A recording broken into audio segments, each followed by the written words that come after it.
Welcome to Nobody's Off Limits, where women are seen and heard. It's your girl Lala E, and on this podcast, we discuss topics like dating, relationships, and day-to-day life issues. I have a very special guest, and I would like everybody to give a round of applause to this great director, Todd Vittum. Give a clap, a round of applause. Thank you. He is the director of the play Shots in Mixed Bags, and he's amazing. He's an amazing director. Well, thank you. So let's get into these questions. I was playing the role here with the sunglasses for Lala, but I can't really see enough in here. It's too dark in here. They got to pay the bills. You guys know shades are like my aesthetic, you know? So How are you doing today? Good. I love this cooler weather. It's a nice... I'm loving it. Yeah. I walked outside and I was just like, this fall weather is giving fall. Because, you know, we're in Florida, you guys. You know, the bottom part of Florida where it's West Palm and Miami, we don't get cold. Right. Okay? So we get cold. We get a little bit of cold weather. We try to love on it because we don't get it that much. And everybody up north is going, cold? Yeah. 67 is not cold. My cousin's from Michigan, and she's like, oh, this is perfect weather for me. I'm like, girl, I am cold. Mm-hmm. But she's used to, like, snow. Right. So let's get into the question. Yes, ma'am. Yes. So what made you want to be a director? Well, before we get into that, I just want to say thank you, Lala, for inviting me to be here. Thank you for coming. And you're very welcome. I someday, I don't know if today's the right day for us to tell how we met. Yes, which is so ironic. Actually, we could talk about it. Let's talk about how we met. Yes. So, there were law enforcement officers involved. Where's law enforcement officers involved? We were at a party for a... Well, actually, we weren't at the party yet. Yeah, we weren't at the party yet. We were at the dock, the loading dock, because that's where the boat was coming. Right. And it was my daughter's her friend's birthday party. Yep. And so he was the person who was letting people in the gate.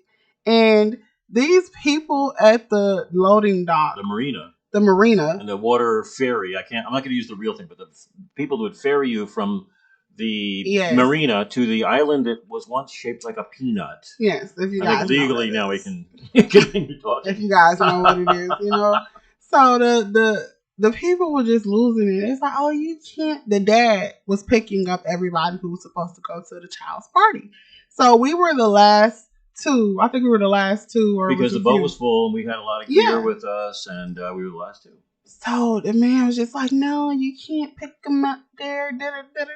Like, we went, it was a whole mess, you guys. It was and then some poor innocent guy came motoring up, and they thought that was our friend, and they confiscated. They seized his boat temporarily. Yeah, like, what is going on? I was like, I've never even been in this type of like experience before. Yeah. So it was just so and I love your sense of humor because you just started at the appropriate time. Just started laughing at the ridiculousness of the situation. Because I'm literally like, my family will tell you, I'm the type of person when situations happen like that, I have to laugh because if I don't, I'm going to blow up. Right. So I laugh it off because it's like, I can't believe this is really happening. And for me, it was like such a new experience because, first of all, I've never been on a boat before. Oh, really? No, this is my first time on a boat. Really? And I was extremely scared. So I'm already... You must have really been scared when my hat flew off. Yeah, I was having a heart attack. You guys. Mind you, we got on the boat. It was raining. It was just a little bit of rain. Well, and it rained more later. Yeah, it rained more later, but it was kind of raining. But his hat flew off in the water, and we had to like go back and get it. And I was just scared, child. And I was hanging over. I lost everything in my top pocket. Oh my goodness! I didn't even know you lost it. Oh yeah. Luckily, it was just a couple of pens and nothing very valuable. Thank you, Jesus. My phone. Where'd my phone go? Oh, my phone's in the charger. Yes. I'm going like, oh my God, it's in the water. No. But it was a crazy experience. But I mean, afterwards, it was very nice. The kids enjoyed themselves. I never been to Peanut Island before, which I already said island, but I never been to there before, so it was like a great experience. They didn't bother us when we came back, but they were being complete asses when we went there.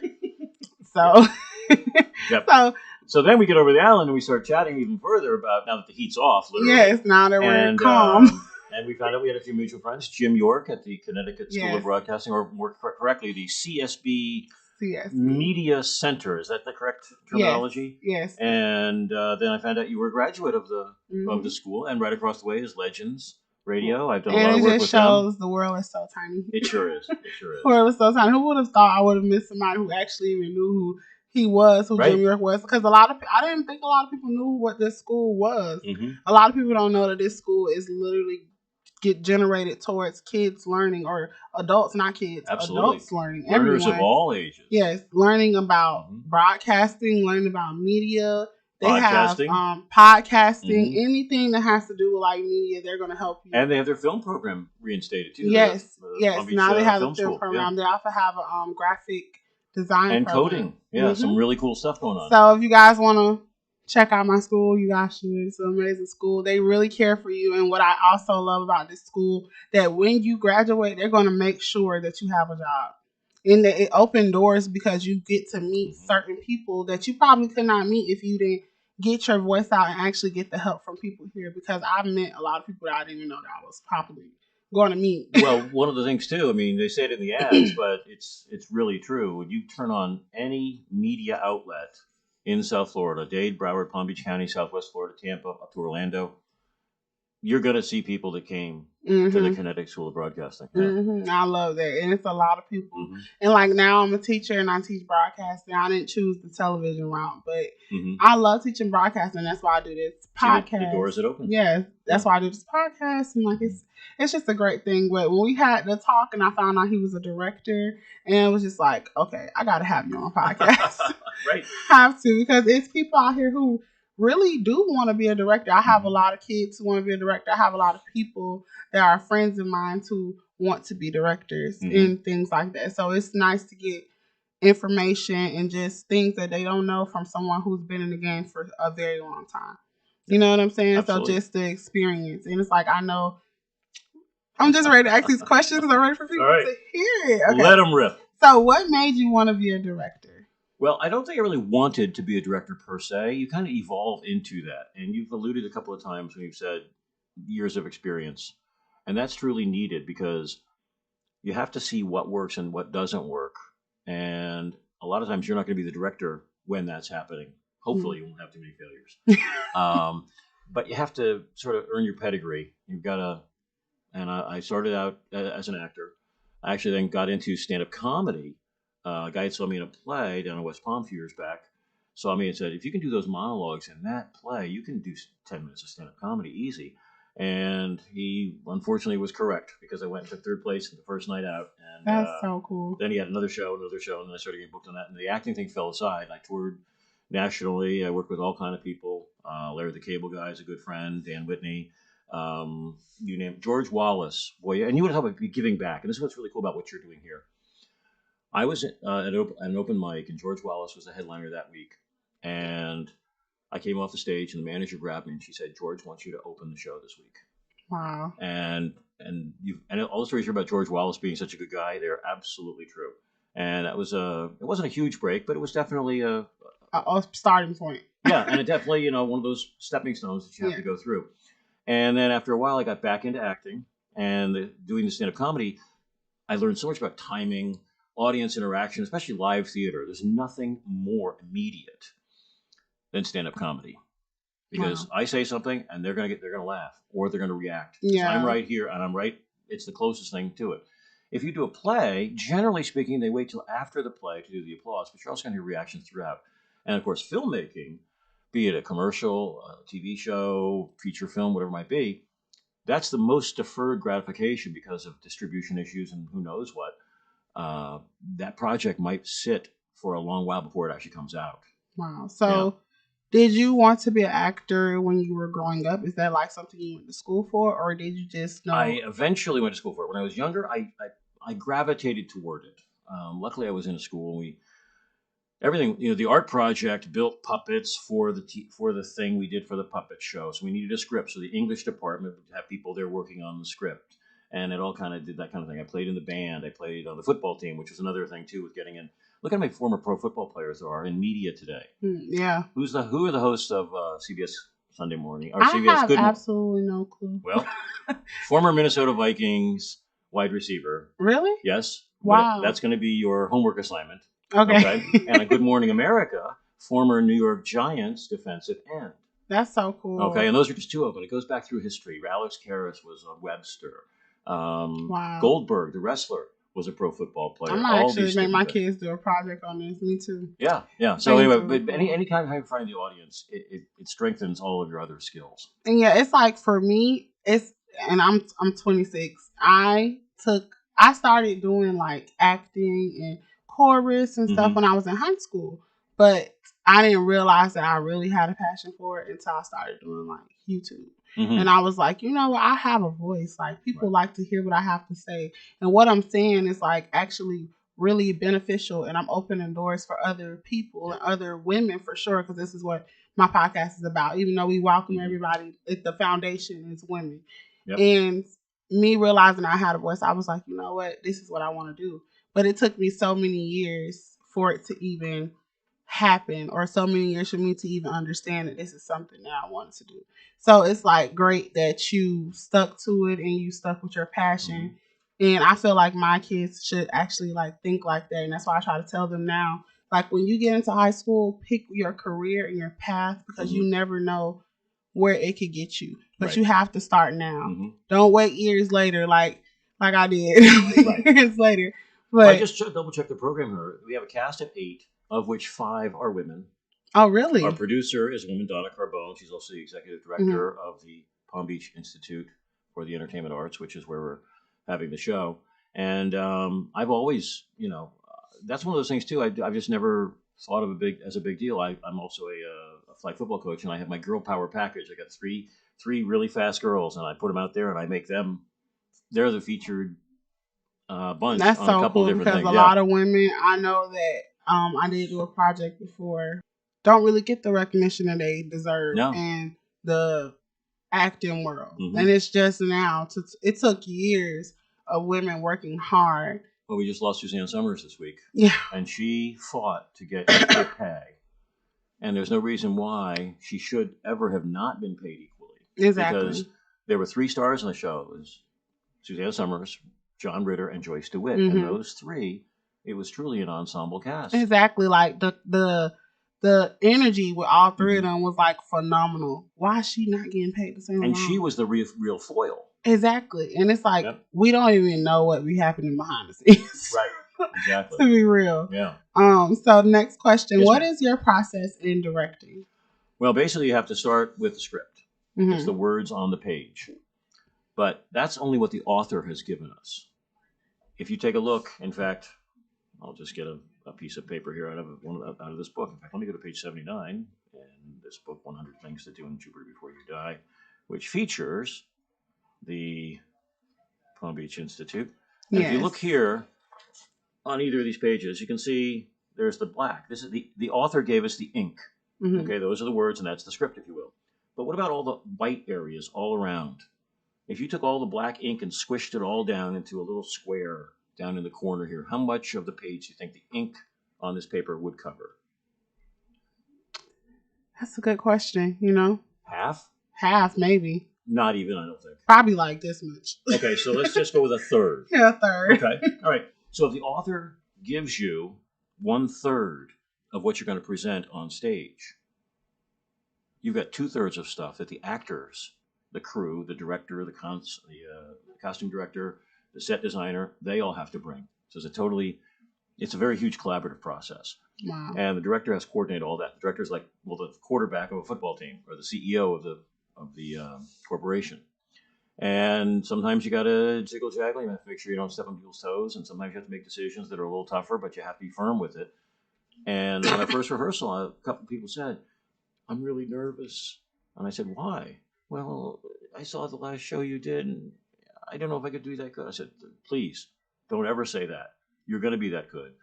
And having been an actor, I'm very empathetic towards what the actors need. That's great. So that literally leads into my next question. How do you work with actors to create the best performances on stage? You keep the communication open. Yes. It's as simple as that. I have been, unfortunately, working as an actor with some directors who would say, "You're going to do it like this." Whoa, really? And how's that going to get me as to be a good performer? Exactly. It's kind of scary. And yeah, it's very strange. And I've never ever. You have to nurture the project, and not just the actors, but the project. And more than once I've had somebody say, I said, I'd like you to do this and turn this way and go over here. And they say, well, what about if I do it this way? And I said, well, let's see what happens. And they go ahead, they do it. And I said, okay, how did you feel with that? Well, I felt if I was over there, like you said, that I could be more forceful because of the thing, because I'm further away from it. And I'm saying I don't like it. So your physicality, your body language has to also be an element. So they'd be over there. I said, so how about I go over there? And I said, yes, like I asked you to. So they're kind of saying they agree with me. But then we work it so there's some elements of what they've said and the way they've done it too, because ultimately it's the actor's performance and the actress's performance, of course. And it has to have an element of them, because if it isn't unique to that performer, all the performers up there are going to be exactly the same. And so do you ever have some actors that they just can't get it? No, you just have to work with them a little bit differently. Okay. It's speaking language. In fact, to that end, I had a young lady, and she was a musician, and she'd been coming to an improv workshop I was teaching, and it was an exercise we were doing. She goes, I just can't get this. And finally, the bell went off in my head, and I had just seen her playing at a club a couple weeks prior. And I said to her, try playing it in a minor key. And she went, oh, wow, that works. Wow. And I had to find the language to communicate my thoughts so that she could understand. Which I feel like a lot of directors have a hard time, because I see a lot of actors and a lot of people that go on these shows and they go on strikes because of the directors or because of like the production team. Mostly it's normally like the directors and stuff, but the production Although I've team, heard of a few things about certain actors that say, I'm going to do it this way. Yes. And it's like, it's both ways, I feel like, but a lot of directors, they are so nasty. And I feel like being a director, you should have a sweetheart, because you are teaching these people what they should be doing. And a lot of times there are teaching moments in these things. Yeah. And I have a background in that too. As we talked earlier, I taught safety for a long time, and I taught the military in Kuwait safety driving, and defensive driving and escape driving. Oh my gosh! Yeah, let's not even talk about what's going on right now. Well, thank goodness. Yeah. Amen. Yeah, amen. I'll have a thought about that later. Yeah. Please. I'm not for either side, but what's happened over there is horrific. Let's just put our hands over the whole situation. Right. Both. I feel like everybody needs to just come together. But and that's one of the things that's really cool about this. This takes a horrific situation, but it analyzes the entire situation, if you will. It's structured a lot differently than a lot of other plays, and it leaves you wanting to clear your head, I think. And I love that, because a lot of people need that. And I think, and this is another reason why I wanted you on my podcast, like, let's not to go back into race, but people think that people who are different colors cannot coexist in the same place. Me and this man is two different colors. He talked to me like we talk to each other like we know each other for years. Yep. You know what I'm saying? It's just all about the person, Yep. So we just keep our hands over the whole situation. I don't want to dig too deep into it, but we're going to get to the next question. How do you handle difficult situations on set? Well, again, communication. And it's everybody back off. Because I know you got some little divas. Yeah. Luckily, I don't think I have any divas in this cast. Thank goodness, And that's one of the things about the Palm Beach Institute for the Entertainment Arts is the classes are taught. Well, first of all, the company was founded by Burt Reynolds. Originally, it was the Burt Reynolds Institute for Film and Theater. And when he passed away, that had to change. So, but a lot of the instructors were handpicked by Mr. Reynolds to teach classes. Avery Summers, who is a massive Broadway star and one of the true voices of an angel. She's taught classes there. Dudley Remus, who was the executive director at Mr. Reynolds Dinner Theater, he taught with us for a long while. Donna Carbone worked with him for some time as well. Oh wow! And I had the blessing to be able to work with him on his last 5 pictures. Wow! Yeah, and he picked me to teach the improv classes Thursday night before his master class would have class on Friday night to kind of gear them up and stuff like that. And because of that direct lineage, too, and you can take that all the way back, Mr. Reynolds studied with some amazing people in New York in the 50s. A lot of people don't know he was on Broadway in the 50s as well. Wow, yeah. I did not know that. Right. And he really appreciated one particular teacher, Win Hammond. And he had broken off with some of the other guys. And he said, I'm not going to teach acting. I'm going to teach behavior. So if you have a character-based situation where the character's behavior is what you're presenting, rather than trying to act like that character might act. I am reading a book now. You see, that's bad acting. Yes. You can see the acting. But if I pick it up and go, oh, here we go. Yeah, that's behavior, not acting. Yeah. And it's a huge difference. And again, it goes back to good behavior on set, bad behavior on set. That also goes back to sort of having a good sixth sense with people and just communicating ahead of time what you want people to do. So what was your first play ever directed?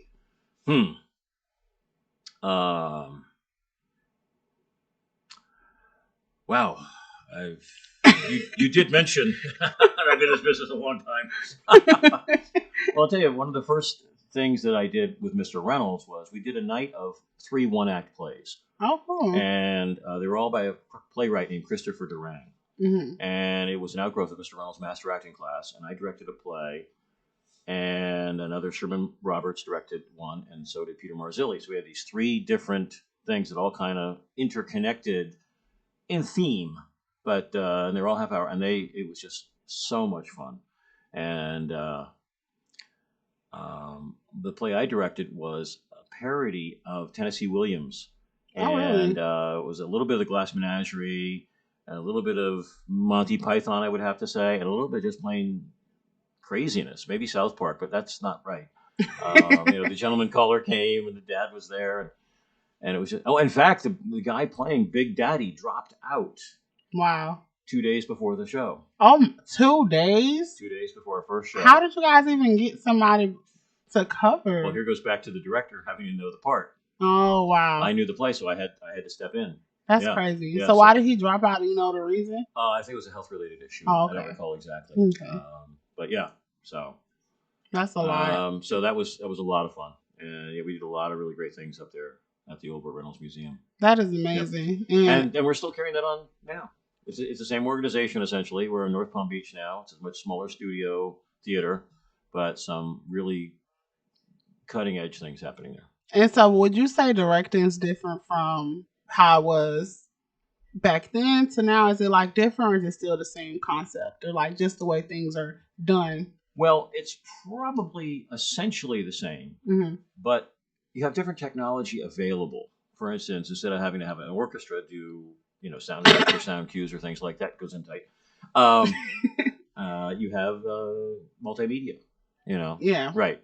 So there's different lighting tricks and things like that too. But it all still comes down, and I like a little bit more of a bare bones type thing. We have 4 lights on the stage that shift from one character to the other, and they kind of spill over. But it's a very effective show design is what I'm going to have to call it. In fact, the first 1/3 of shots, it happens at a coffee shop, and it's essentially the morning. The coffee shop is opening, and this coffee shop near a college and hospital, teaching hospital. And the barista comes in, and he cleans up, and he has a few things he's saying, grumbling while he's doing it. And then a couple of college kids show up, and then a married couple that actually went there when they were in college, and they're all talking about different things. Then a nurse comes over, who's just finished her double shift, and one of her friends arrives, and they're all talking about different things, and then all of a sudden, wow, lights go out and shots ring off. Yep. Oh my goodness. Okay. Yeah. So then the final 2/3 is all about the character study and their sort of. This play sounds good. That's what I want to get into next. It is a heavy drama, and that's one thing too. Comedy and drama are so different. Very much. But some people are saying to me, because I'm kind of more known for the lighter side of things, but it's the same. It's about the timing. The timing's adjusted a little bit different, but it's the power of the silence that makes a joke work. It's also the power of the silence that makes a dramatic piece work as well. Absolutely.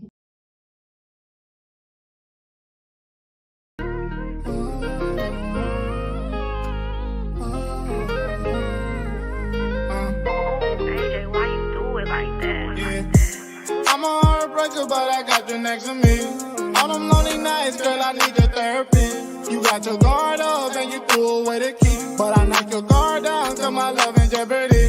I'm a heartbreaker, but I got you next to me. All them lonely nights, girl,